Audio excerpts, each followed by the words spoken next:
At IDS, we are probably best known as 2D camera manufacturers with our broad range of USB and Gig-E cameras.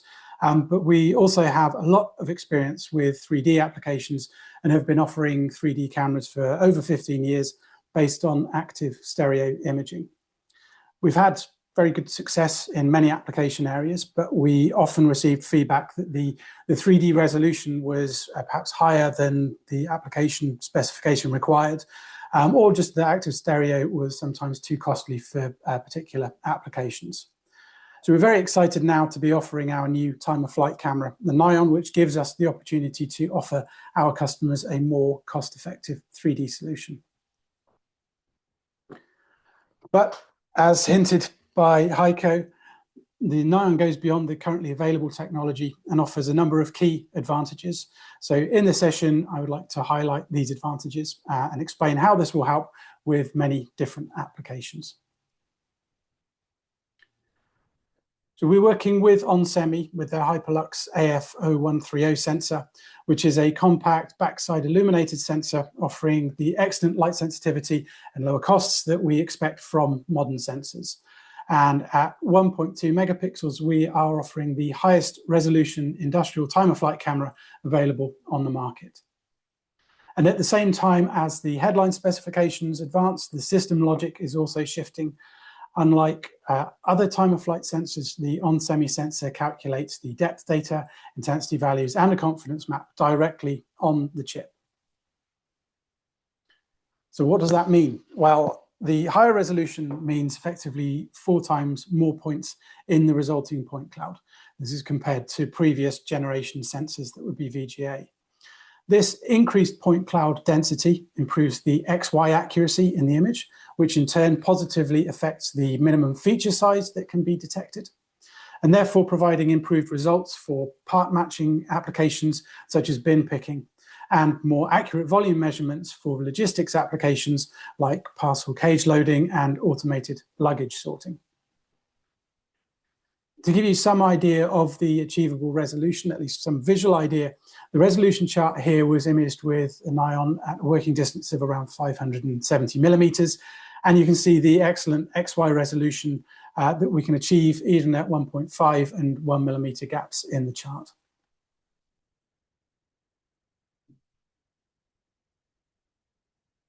We are using indirect time-of-flight as the technology in the Nion, which is using a continually modulating light source. And the distance is calculated by the detected phase shift between the transmitted and the received signals. To improve the accuracy, 4 consecutive exposures are taken rapidly, which are offset. And this results in 4 different phase shifts that helps improve the accuracy of the depth measurement. And this is important to understand. As with 2D cameras, the fast-moving objects, longer exposures result in motion blur. But as we're taking these 4 exposures, it's also the readout time that affects the motion artifacts in the time-of-flight camera. So with standard architecture sensors, each exposure is taken and then read out before the next exposure, which means that there's quite a lot of movement potentially between each of the exposures. With the Nion, we have this in-sensor or in-pixel storage, and which means that each pixel is taken and stored inside the sensor, and then when all 4 exposures are completed, they are read out at the end. And the time for all 4 exposures is around 5 to 6 times faster than standard architectures, so really greatly reducing any motion artifacts, as there's significantly less time between each of the exposures. We can see here an example with a CPU fan spinning at around 800 RPM, and as long as the exposure is short enough, then we can achieve really quite high quality information. You can see the clear definition on the edges of the blades on the fan. When we turn to real world applications, that will benefit from this advance. Any situation that has faster moving objects will naturally benefit. For example, more accurate volume calculations for parcels on logistics lines due to more accurate edges on the leading and trailing edges of the packages. Robot picking on production conveyors can benefit. Maybe a lower cost end effector can be used because of lower error in the positional information, or it could be the difference between a single step and a two-step picking process that might be needed to correct for picking errors. Or because of the shorter readout period, it could mean that we don't need to then index parts through the camera field of view or slow down the conveyor, which would save both time and costs due to reduced hardware complexity. Through our experience with active stereo imaging 3D, we know very well that lighting conditions can be critical, especially in environments that are subjected to other light sources, and in particular the sun. With visible wavelengths and shorter wavelengths of near infrared, lighting for a 3D system can often be washed out, even with high power projectors, especially with outdoor applications. With the Nion, we are using a 940 nanometer class 1 laser. And at 940 nanometers, this is a quiet spot in the sun's spectral output due to water in the Earth's atmosphere absorbing these wavelengths. So this means that at ground level where we are, there is not much 940 nanometer content. So the 940 nanometers of our illumination source remains the dominant light source.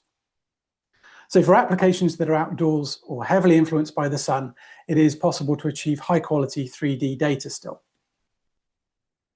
The example seen here is a sorting tray, and the image on the left was taken outdoors and the image on the right was taken indoors in controlled conditions. And we can see that there is very little difference in the achieved data despite the additional light from the sun in the left-hand image.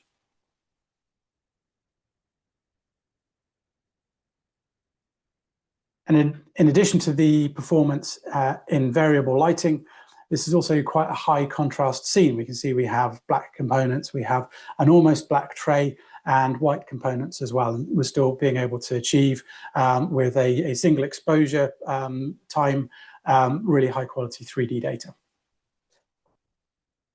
So for logistics applications, it's not uncommon that the 3D system used for like an intelligent packing system needs to work next to loading bays. And the doors to the area will be periodically opened for loading or unloading, so the lighting environment can change, and in the worst case can be subjected to direct sunlight. With visible or 850 nanometer IR solutions, this can wash out that illumination, making the system unstable or unusable during these periods. Therefore, a stable system in varying lighting conditions is critical, and this is where the 940 nanometers of the Nion stands out. And the example here shows direct sunlight on the boxes in the photo on the left-hand side, but no impact on the quality of the 3D data that we can produce. Admittedly, the problem of direct sunlight is less of a problem here in the UK, but for other countries, it's probably a bigger conversation.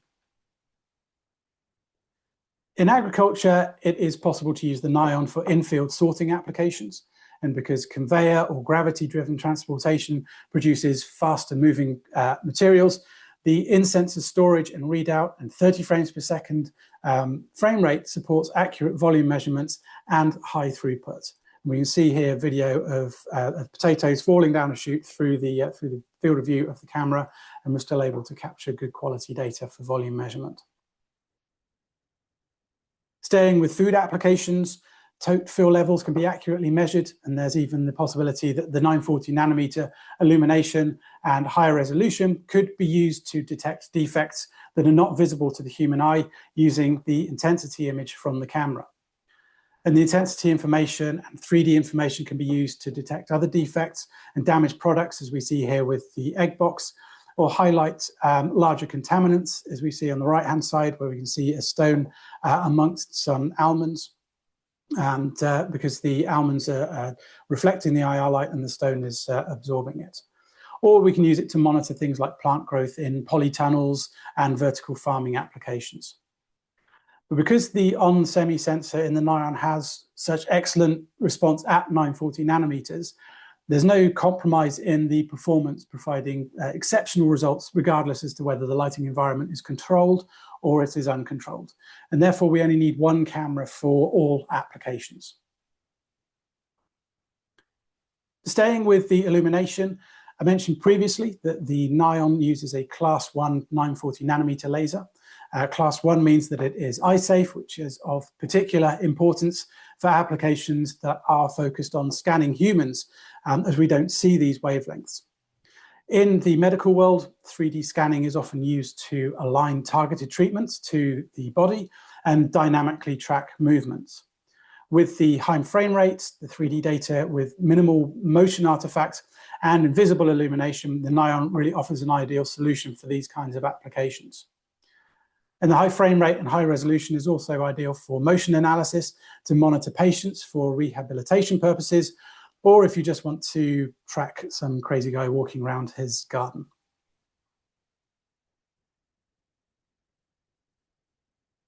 As the Nion is a 3D solution for industrial applications, the camera has been designed to suit. Therefore, we have a robust aluminium housing offering IP67 protection and industrial standardized connectors for the Ethernet interface and the digital I/O. M4 mounting holes are available on all 4 sides of the housing, offering flexible mounting options, and we offer a broad range of supporting accessories. And of course, the compact form factor and low weight, just under half a kilo, makes it possible and viable to mount directly on robot arms for picking applications. We have 2 power options, a single cable solution with PoE++, or we can power directly through the digital I/O to reduce the power requirements and the heat dissipation requirements. The Nion is supported by our GeniCam compliant IDS Peak software, which is the same software used by our broad range of USB and GIGI 2D cameras. We offer support them for Windows and Linux, and there are various application interfaces supporting C, C++, C# with .NET, and Python. And so also benefits from the existing GIGI camera features, like the Reconnect feature that we offer, where the camera will recover without any user interaction when power or a physical data connection is lost. There's also a GitHub repository where we have some source code showing users how to acquire the multi-part data and convert into a metric 3D point cloud with intensity information. And we'll be expanding the source code here as time goes by, so it's a good page to keep bookmarked. And finally, Peak Cockpit is our test and configuration utility that provides comprehensive control of the camera and also includes a wizard for doing a workspace calibration with just a few clicks. Here we can also view the intensity map, the confidence map, a height map, and the point cloud, and change functional settings such as the working range, exposure time, and frame rate, and change display settings to optimize the visual representation. And we can also save any of the data types for offline analysis and use any number of additional tools for optimization. So the Nion combines superior spatial resolution of a 1.2 megapixel sensor with reliable depth precision. And this ensures that detailed 3D data, even in challenging environments, can be produced. Housed in a robust IP67 enclosure, it delivers stable depth information, even in full sunlight. And whether you have a requirement for fine structures or just cost-effective 3D, the Nion is the appropriate solution for applications that require both high detail and reliable depth data.